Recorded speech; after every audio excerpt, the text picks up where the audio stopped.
mar saddexaad baan barnaamijkeena kusoo dhaweynayaa Mustafa aad baad u mahadsantahay waqtiga dheer aad nasiisay ee barnaamijka iyo stuudiyaha aad la fadhiday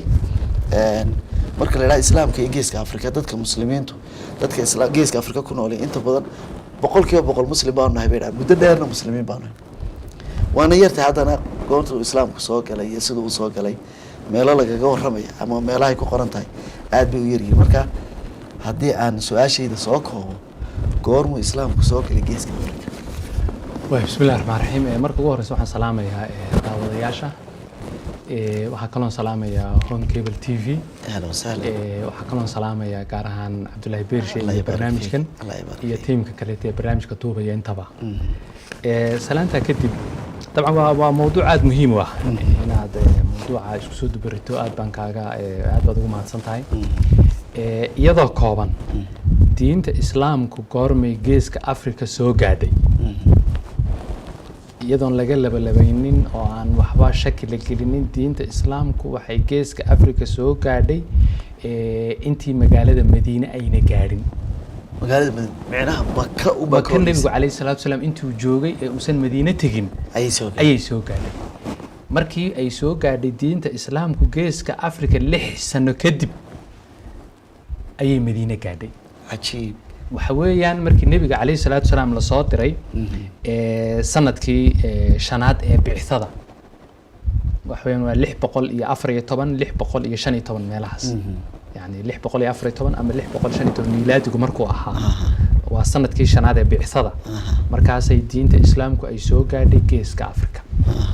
وحقائق التاريخية الحيو ويا راد كيدينا وموضة وحوين تاريخان سيرة وحكو قرن سوغان ولا يقانا سنة كي شناد بعثة مركي شن سنة والنبي عليه الصلاة والسلام النبي هايو مكة جوجي طبعا مكة وحو جوجي 16 سنة 8 سنة كلو سي جوجي دونا مركو شن سنة جوجي أيو صحابة ديسي قيب كميدي waxay u soo hijroodeen al-Habasha marka waxa siirada ku qoran al-hijra al-ula ila al-Habasha al-hijra athaniya ila al-Habasha laba hijro waxa weeyaan waa hal hijro oo laba jeer dhacday laba yani saxaabadu way soo hijroodeen sababa aan aad loo garanayn maraha hadallo kuteena soo gaaray oo arintii xaaladii way roonaatay way soo noqdeen dibku intii buu ka darnaaday haddana dib bay u noqdeen iyadoo in kala la socto marka sanadka shanaad yani hadda dhanka inagu waxaynu ka eegaynaa mogtahay islaamka Afrika soo galistiisa mogtahay marka halka waxay noo tahay hal dhacdo un bay noo noqonaysaa iyo waxa u dhaxeeya waa wax kooban oo bilaa marka waxay sanadkii shanaad ee bixithada haddii sanadkan miilaadiga ee 2018 maraya lagu eego waxay ahayd sanadkii 614 مكتوب قياس ساعة دي بالله قياسة أما ودعي كرتا لح بقولي شني طبنكي إن النقطة بلوبيسي مثل النقطة بقى أذوقوا سنة كاسوية مركز دين الإسلام وحجيز كأفريقيا سو قاعد مركز ما شاء الله بقى حويا أنت هنا مجالات المدينة قاعدين مدينة وحي قاعد دونتا مركي هل كان وحي سو قاعدين إنه الجيز كأفريقيا سنة كيش أنا بعثة مدينة وحي قاعد دونتا سنة كوي تبنات بيقاعد مركي ويلشي دلني يراد هاي رير أو سير خزاجة أنت ويا ماتين لح كميدي النبي أي رميين أي مدينة كلها نقطنا سنة كي كويتونات بعثة سنة كلا بيتونات يقول لا بيتوبني يماتين سنة كي سد حتونات يقول دوري تطبعتني يماتين مركا شن سنة مدينة كهر اللي سنة مدينة كهر أي جيس كأفريقيا سو قاعدين تعود هل كوا حسيد مدن إن نسكر تاجنو إرجع الحبشة محله لشيء إرجع الحبشة حل جاسي wuxuu u dhigmayay ereyga maanta la adeegsaday ee geeska Afrika ereygaas u dhigmayay waxa jirta marka taariikh ahaan dib loo raaco waxa aan ahaan jiray dhulkii Pont oo Soomaalidu dhulkay deganeeda intayna ku fidin geeska Afrika qaybihiisa kala duwan inta yar ee gacanka cadmeed iyo badweynta Hindiya iyo ku hareeraysan ay Soomaalidu ay deganeed waa dhulkii asal ahaan moogtay halkay deganeed weey qarnigii 10aad dabadeed bay galbeed iyo koonfur u fidi doontaa marka Pont ba aan ahayd iyadoo aan ah ayaa Ethiopia ama Ethiopia dhulka waqooyi Aksum qoladii la oran jiray yani waa Eritrea iyo waqooyiga Ethiopia hadda ah deegaankaas waxa soo gashay diinta Kiristaanka qarnigii afraad ee miilaadiga ay diinta Kiristaanku soo gashay iyaga caan noqday markii islaamku imanayay diinta islaamku markii imanaysay qarnigii 7aad bilowgiisii markii soo baxaysay al-Habasha yani qoladaasi way ka caansanaayeen sadartid geeska Afrika magaca ay marka dambe iyagu la hari doonaan ayaa barigaas loo wada yaqaanay oo waad aragto deegaanada marka la joogo waxa la leeyahay deegaankii magaalada ugu caansan baa loogu magacdaray markaad mu'arikhiinta iyo taariikhyahanadii xilliga jooga aad aragto waxaad arkaysaa al-Habasha iyagoo waxay kaaga sheekeynayaan geeska Afrika oo dhan marka laga hadlayo deegaanada ugu koonfureeyay Soomaalidu ay degantahay Sawaaxiliga koonfurta ay iska soo galaan ayagoo tilmaamayo al-Habasha marka al-Habashadaas macnaheedu waxa weeyaan waa dhulka Afrika qaaradda Afrika ka tirsan badda cas iyo gacanka cadmeed ka soo rogan ayay u taqaanay carabtu markaas al-Habasha dabcan waxa isweydiin leh marka saxaabadaasi halkee bay ka soo degeen waan gartay halkayse degeen wadaday mareen ilaa saameyn bay ku yeelanayaan inta ayna yara laha Mustafa intaynan u gelin halkay ka soo degeen aan horreysiino maadaama islaamku uu geeska Afrika soo galay 6 sano ka hor magaalada Madiina intaanu tegin oo meeshii labaad uu magaalada Maka labaysay geeska Afrika noqotay dadka markaasi islaamka iyagoo sida yimid حجمه وقضب مهم سؤال مهم هذا هرت أنت أفاف عن كير هور مريو كيسك أفريقيا مركين نراهنه قولك أي سومالي دو تكنته أردن وسوق ليه قومية ده كله سوق ليه وحكم ده عن فرط دول كي تكنته أردن بسوق ليه إريتريا أردن بسوق ليه قومية ده كله أنت حياتنا راعية مكتئ السودان بري جدا ayaa soo galaya markii laga hadlayo hadii laga yiraahdo goorme Eritrea diinta islaamku soo gashay sanadkii shanaad ee bixisada diinta islaamku Eritrea soo gaadhay intayna Madiina gaadhin goorme Djibouti soo gaadhay hadii la yiraahdo markaasay soo gaadhay yani wadankii Ethiopia goorme soo gaadhay hadii la yiraahdo markaasay soo gaadhay marka geeska Afrika oo dhan Soomaalidu markay inagu qayb baynu ka nahay yani inaynu inta kala saarayno ma Soomaaliduna qayb bay ka tahay halka si fiican qodobka aanu fahmo qodobka xajmiga marka loo yimaado waa qodob muhiim ah in hoosta laga xariiqo u baahan sanadka shanaad ee bixisada saxaabadii nabiga kaleey salaatu wasalaam markii la dhibay buu nabigu kula taliyay inay u hijroodaan al-Habasha ama geeska Afrika sababta waxa jooga buu yiri boqor aan dadka agtiisa lagu dulminin horta boqorkaas qabta la fiina la badbaada tirada soo hijrootay intay la ekaayeen saxaabada soo hijrooday waxay ahaayeen 120 saxaabi saxaabada soo hijrooday ilaa 123 saxaabi ayay ahaayeen waa 120 saxaabi berigaas muslimiinta adduunyada ku nool waxaan wax 200 oo qof ka yahay hadii populationkii muslimiinta ay adduunyada ku noolaan la tiriyo muslimiinta geeska Afrika u soo hijrooday waxay ahaayeen 70% muslimiinta adduunyada beriga joogtay haddaan si kale loo muslimiintii ka bilaabatay magaalada Maka oo 200 qof tusaalaan ku dhaweyd 160 markay ka yimaadaan ay yimaadeen geeska Afrika waa 70% muslimiinta adduunyada markaa ku noolayd oo kulligood Maka joogay waxay u soo hijroodeen geeska Afrika marka waa arrin culus marka saas loo eego taariikhan markaad eegto marka arrintaas lama siinin xaqeedii lama siin dhacdadaas waa dhacdo weyn moogtay saameynna way yeelan doontaa marka xajmigooda horta intaas oo leeyahay marka leenahay xaqeegii lama siinin wax baaritaan ku filan sababtoo ah tirada inta leeg in ummadii muslimiinta ee beriga joogtay 70% ay hijroodaan oo badda ka talaabaan mantiqadii ay yimaadeen baaritaan intee leeg baa lagu sameeyay qoraallo badan lagama hayo hijrada waynu haynaa ama dadka degan ha noqoto ama dadka kale wixii dhacay hijradii waynu haynaa in loo soo hijrooday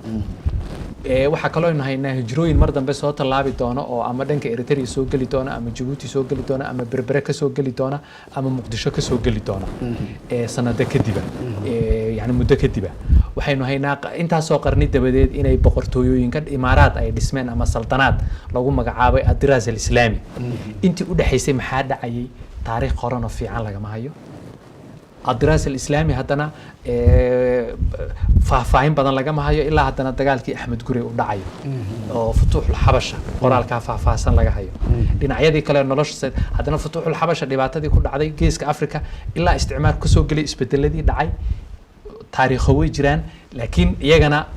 marka waxa ku jirta ugu yaraan caalamul islaami xilliga muslimiinta halka u soo hijroodeen baaritaano ku filan lama siinin inaguna ismaynaan siin tabcan waan gartaa way marka xajmigaas xagee ka soo degeen su'aalaba ayaa imadana su'aasha waxa weeyaan ma jirto lama hayo nas cadaynaya meel hebley ka soo degeen horta koodhe dhacdooyinka kale archaeology-ga raadraaci marka la sameeyana wax hadda baaritaano badanba lama sameynaya wax cadaynaya meel hebley ka soo degeen iyagana lama hayo laakiin marka la isku daro waxaa la yiraahdaa baabul mandab waa meesha isaga dhawaayeen ay ama waxoogaa ka yar shisheeyaan oo waqooyi galbeed ka yar xigaan oo dhanka badda cas bay yar gelayaan ama xaggan ay ka soo yar xigaan oo dhanka gacanka cadmeed ayay soo gelayaan marka waad arkaysaa qoloba dhinac in loo riixayo waa mala awaal taban waxaa jirta mawsuuco ballaaran oo qoray nin la yiraahdo Dr. Axmed Shalabi mawsuucatu taariikh al-islaami baa la yiraahdaa markuu mantiqadan ka hadlayay waxyaabahu sheegay waxaa ka mid ahaa marka aaraada oo dhan la isku celceliyo buu yiri ra'yiga ugu macquulsan waa inay xeebtaas gacanka cadmeed ee Soomaalidu ay degan tahay ay ka soo degeen saasa ugu macquulsan waa halkii ka soo degeen laakiin taas markay soo degeen Najaashi inay u tageen goobta ay degeen iyada waa la yaqaanaa Najaashi waxa weeyaan waqooyiga Ethiopia hadda dhisan waqooyigeeda beriga horena marna Gondar iyo Aksum iyo meelahaas marba magacyada qaadan jirtay waa zoonkaas magaalada ay deganaayeen Najaashi uu madaxda ka ahaa boqorkii Najaashi ay u tageen magaaladiisii uu deganaa way dhisan tahay masaajid baa ka dhisan qabrigiisii baa ku samaysan magaalada Maqale gobolka Tigreega madaxda u ah ilaa 30 kilomitir bay u jirtaa magaaladu marka waa raad cad iyadu halkaas waa meeshii tageen waa halka laakiin meesha ay sii mareen ayna soo mareen soo noqodkoodii waxa kale oo muhiim ah iyaduna halka lagu darayaa mantiqadu waa dad isku furan bay ahayd saxaabadu radiyallahu ta'ala anhu marka ay hijrada ku yimaadeen geeska Afrika 15 sano ayay deganaayeen 15 sano dabadeed ayay noqdeen marka 15 ka sano waxaan shaki lahayn isbedel inay ku sameeyeen isbedelkaasna raadad ay ka muuqdo raadad muuqdo oo hadda waxaynu dhamugtay mantiqadu qoraal ku filan mehelin hadii cilmi baariso badan lagu sii sameeyo way dhici kartaa in qoraal la helo oo imika raadadka qaarkood waxa lagu baraarugay xilliye aan fogeyn ayaa lagu baraarugay inkastoo jireen raadku cilmi ahaan loogu baraarugay marka dadka kala guursi iyo taran iyo inay wada hadlaan toban in la wada leesfahmo iyo diintan ay faafiyaan iyo halkaas marka raadku halkaas ku sii fiday ayuu ku bilaabay marka raadadka inooga muuqda cadaynaya inay yimaadeen ayadana inaynu xusooba inay saameeyeen inay yimaadeen waxay noo cadaysay siirada muqtada laakiin marka ay yimaadeen mantiqadii ay yimaadeen saameyn bay ku yeesheen raad bay kaga tageen raadkaas wuxuu cadaynayaa in dadkii mantiqadaas deganaa ay muslimiin noqdeen macnaheedu ma aha inay 100% markii muslimiin noqdeen sababtoo ah aynu xusuusanno marka ay saxaabadu soo hijroonayaan waa sanadkii shanaad nabigu wuxuu nabi yahay calayhi salaatu wa salaam 5 sano kaliya ahkaam fara badan oo nolosha habeynaysa ma soo degin wali marka muslimiintu ilaahay inuu ilaah mid kaliya yahay oo tahay in la caabudo ayay garanayaan laakiin ahkaam fara badan oo noloshooda habeynaysa ma jirin saatirteed nolosha saameyn badan dadku waa muslimiin bay dadka qaarkood muslimiin bay noqonayaan oo diinta cusub ay raacayaan laakiin isbedel weyn oo isbedel xoog leh ku sameeyaa ma jirin. Marka isbedel degan baa dhacayay, dad baa islaamay, muslimiin noqday. raadadkii marka inay islaameen caddaynaya waxaa ka mid ah raadka ugu qadiimsan ee la hayo waa masaajid ku yaala magaalada Saylac. iminka Hargeysa inuu ku duubaynaa soo maa barnaamijka inagama foga waa Saylac. masaajidka Qiblatayn. masaajidkaas Qiblatayn wuxuu ka mid yahay masaajidada ugu qadiimsan caalamka. masaajidka Qiblatayn iyo masjidka Quba iyo masjidka Nabawiga iyo waxay ku jiraan masaajidada ugu qadiimsan ee markii islaamku yimid la dhisay ayay ugu jiraan. isaga imisa ka horeeyay 1 2 3 waa fara ku tiris. masjidkaas Qiblatayn waxa weeyaan iminka raadkiisii buu jiraa, darbiyadiisii oo daryeel u baahan ayaa jira oo waxaa ka muuqda masaajidkaasi 2 qibladood, 2 mixraab. marka masaajidka la galo meel yar oo mixraaba imaamku uu galo markuu dadka tujinayso ma jirto. masaajidku 2 mixraab uu leeyahay, mid waqooyi u jeedo dhanka Maka u jeeda iyo mid waqooyi galbeed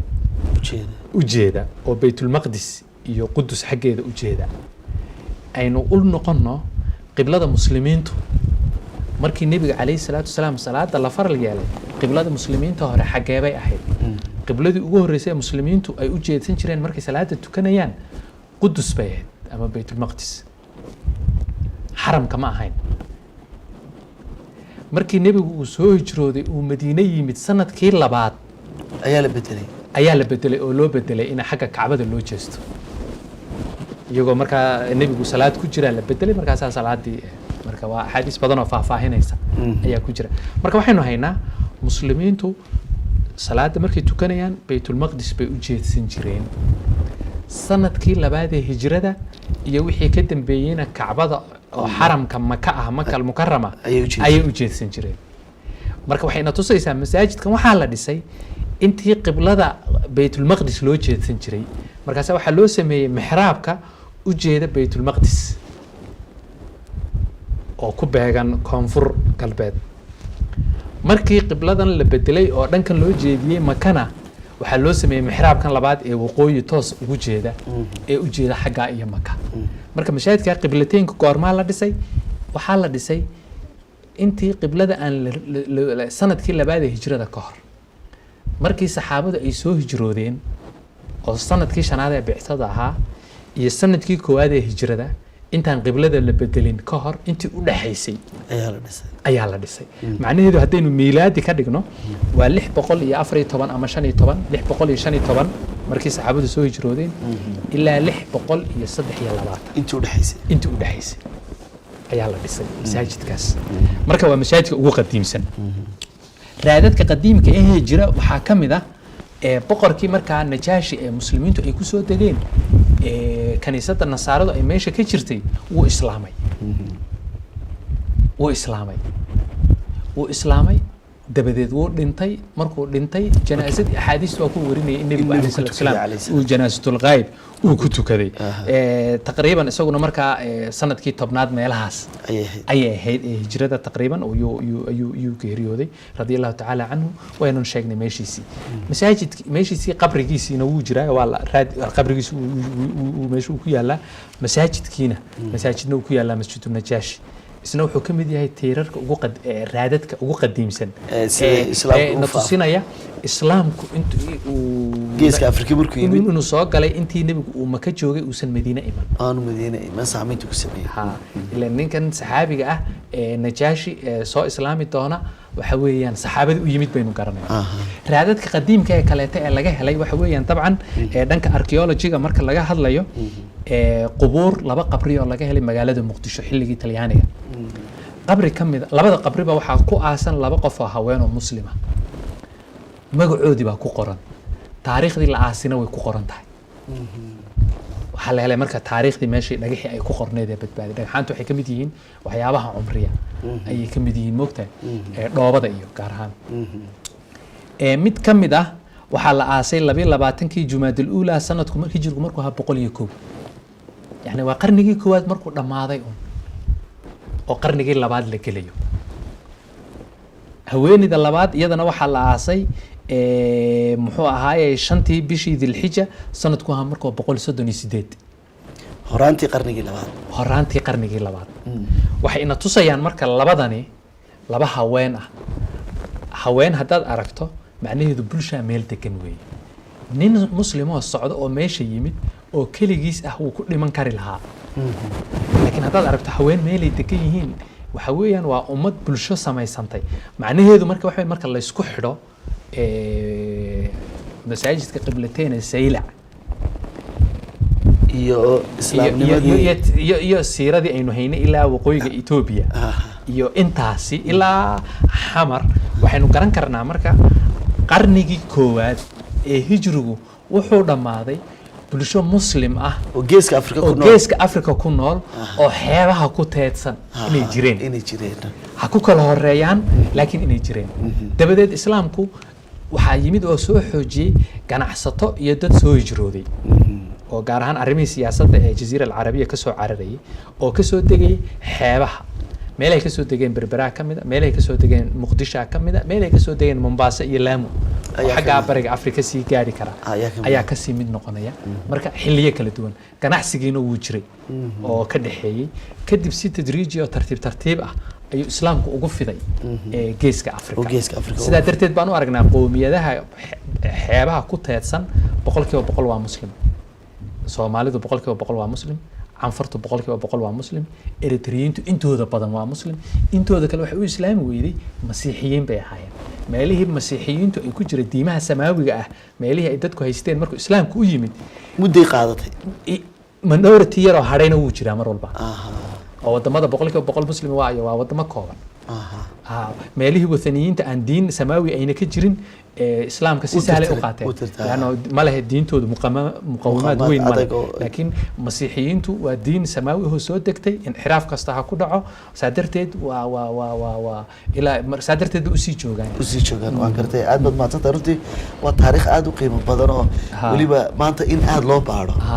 oo de natiijo fiican laga gaarana u baahan markaynu u nimaadno maadaama raadadkii aynu hayno waa raadad muuqdo ishu qabanayso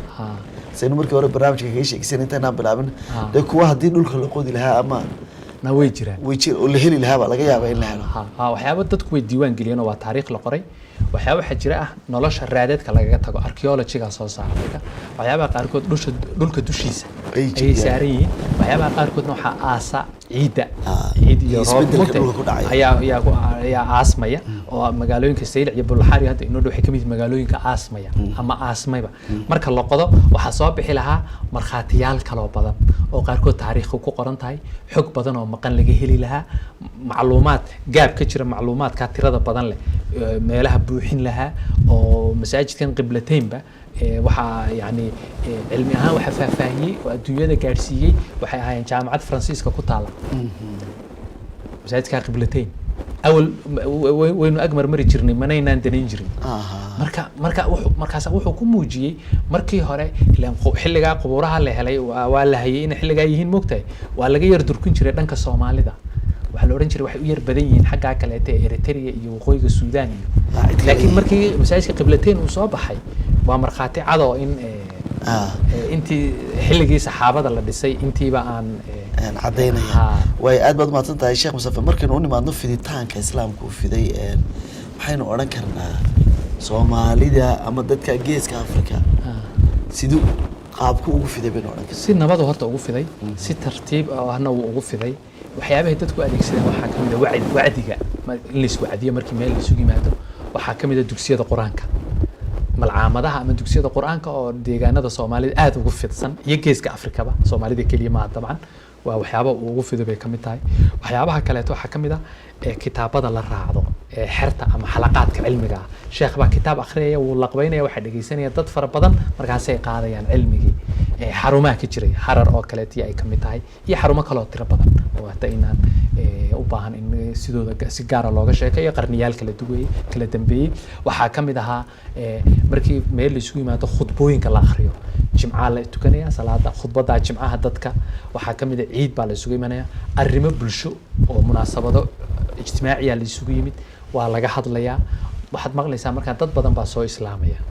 marka sidaas ay diinta islaamku ay ku soo socotay dabadeed waxaa ku soo biiray duruqda suufiyada duruqda suufiyada raadkooda inaga geeska Afrika qoraal ahaan lagu hayo waxay ilaa qarnigii 15aad Sharif Ciidruus عان هذا هو شريف عيدروس عدماوي يعني ودبياقتي قرنجي شن تبنات يبلوجي قرنجي اللي حتبنات أيو يمي بلوجي قرنجي اللي حتبنات بيقولون ده أنا قرنجي أيو هرني طبعا لا منطقة نوردن ومري مركا يد بدي وين دعي كرتا شريف عيدروس مرهات كيسا هنا هرتيس لأن طرق ده قادرة إلى قرنجي اللي بتبنات يصوفيد ويسوجرين إن هرتيسنا أي تجرين الراد بدن أينا كحين marka aan waa meel cilmi baaris badan u baahan laakiin durqada suufiyaduna jamaacad bay abuureen ama jameecooyin waxa ka soo baxay magaalooyin waxa kamid ah imika magaaladan aynu joognay Hargeysa jameeco weyn oo Sheekh Madar uu aasaasay bartamihii ama nuskii labaad ee qarnigii 19aad magaalooyin kale tan oo sidaas oo kale ay ahaayeen marka inahaas waxay kamid yihiin hababkii ay islaamku ku fiday marka waxay ahayd si tartiib ah waxaan yiraahdaan badi walaakinahu akiid al-maf'ul saameyn dhab ah way dadkan way ku qancayaan gaabiyo laakiin saameyn wuxuu kaga tagay una dib u noqonin marka loo yimaado maanta aynu joogno geeska Afrika dadka muslimiinta ku nool waa dad inta badan islaamka aad u qaatay marka Soomaaliduna hadii jeer dhaqdhaqaaqay marka adduunka meelo kala duwan ay tagaan waxa la yiraahdaa hatta meelaha dalalka kale adduunka muslimiinta ka timid way ka firfircooyin marka si guud u eegno maxaynu oran karnaa muslimiinta geeska Afrika hadii ku soo gabagabeyno barnaamijka horta muslimiinta geeska Afrika marka la eego wadamada oo dhan marka la isku daro qiyaastii waa 60% qoomiyadaha marka la eego qoomiyado 100% muslimiin jira sida Soomaalida iyo Canfarta iyo qaybo Eritreyiinta kamida Eritreyiintu ku dhowr ilaa 9 bay ka kooban kala duwan isir moogta iyaguna aqlabiyadoodu waa muslimiinta ilaa 80% baa la gaarsiiyaa tirakoob sax iyuna ka jirinba marka laakiin guud ahaan marka mantiqada la isku daro Ethiopia lagu daro oo macal Kenya lagu soo daro intaas oo dhan la isku wada daro 60% majority-gu muslimiin bay noqonayaan tan waxa jira qoomiyadaha muddada dheer muslimka ahaa diinta islaamku waxay ka mid noqotay shakhsiyadooda waxyaabaha sameynaya marka Soomaalida iyo Canfarta shakhsiyadda Soomaaliga tiirarka ay ku dhisan tahay sameynaya dhaqanka oo ah waxa kamid ah diinta islaamka Canfartana waa sidaas oo kale waayo wax abka ab laga soo gaaray laakiin qoomiyadaha laga yaabo 200 300 sano dambe soo islaamay dhaqan kale oo weyn oo wali uu haysto ku soo duxaya ayaa jiro oo diinta si sahal uga tagi karo qofkan laakiin marka waa taasa ugu wacan markay Soomaalida kalimaad waa Soomaalida iyo Canfarta Eritreyiintu markay tagaan sababta ay diintooda islaamka ayna aad ugu muujiyaan ay waa taasa kamid waa dhaqankoodii waa dhaqankoodii marka ugu dambeyn maxaynu oran karnaa marka si guud loo eego dadka mustaqbalkooda mesela dadka maanta muslimiinta geeska Afrika ku nool طبعا waa weligiis ba mustaqbalkoodu iska fiicnaa dhibaatooyin iska jiraan iyaga oo hadda halka waa bad kale oo weyn inuu galiga muxuu ahaay dhinac kale u baahan in loo gale laakiin waxa weeyaan markii la eego geeska Afrika wuxuu ahaa meelaha diinta islaamku ay ka gaadho bartamaha Afrika iyo koonfur Afrika wadamada bartamaha Afrika diintu waxay uga timid xaggan geeska Afrika wadamada koonfur Afrikana waxay uga timid geeska Afrika iyo bariga Afrika ilaan xeebahaas yaan ku taxanahay wayna isku xidhnaayeen markii hore marka taariikh ahaan la eego laga soo bilaabo Mozambique magaalada Sofala ilaa xeebuhu way isku xidhnaayeen laakiin muslimiintu waa la soo durkiyay dagaalkii xuruubtii saliibiga markay dhaceen xagga 200 sano ay ka socdeen ayaa dhankan kale Afrika ay ka soo wareegeen Portugiiskii marka weerarkii ay soo qaadeen ayaa wuxuu soo durkiyay muslimiintii taariikhdoodii markaas wuxuu keenay ilaa iyo dhulka ay Soomaalidu degan tahay ama ilaa iyo Mombasa ayuu keenay oo Mozambique iyagu ka soo durkiyay baynama markii hore Mozambique iyo xeebahaas ilaa xeebaha Soomaalida marka la soo gaadho ay isku ahaayeen dad isku dhul ah isku muxuu ahaa isku xidhan ganacsi ahaan isku xidhan mararna maamul wadaagi jiray marka ala kulli xaal waxa weyn waa mustaqbal fiican oo islaamka waa diin muddo soo jirtay dhulka kale uu sii gaari saameyn weyn way ku sii lahaayeen laakiin mar walba kartidooda iyo waxqabadkooda wuxuu ku xidhan yahay noloshooda iyo sidii hawshooda ay u maamushaan aad iyo aad baad mahadsantahay Mustafa waqtiga dheer ee barnaamijkeena siisay daawadayaal idinkuna aad baad mahadsantihiin intaa waxaynu kusoo gabagabayn doonaa barnaamijkii saddexaad ee martida inoogu aqoonyahan Mustafa Cabdilaahi Fayruus oo inooga warramayay siirada islaamka barnaamijyadii hore siirada taariikhda islaamka iyo sida ay u dhistay xadaaradda maanta dadka muslimiintu ay harsanayaan ama u baahan inay dadka kale aan xataa islaamka ay fahmaan sida xadaaraddaasi usoo bilaabatay ee nabiga calayhi salaatu wasalaam uu soo bilaabay sidoo kale waxaynu barnaamijkeena kusoo khatinay islaamku siduu usoo galay geeska afrika hooyada lafteedu u baahan in baaritaano badan lagu sameeyo aqoon fiican iyo aragti fiicanna uu inoogu soo bandhigay aqoonyahan Mustafa tan iyo kulanti dambe intaynu barnaamijyada soo socda ku kulmano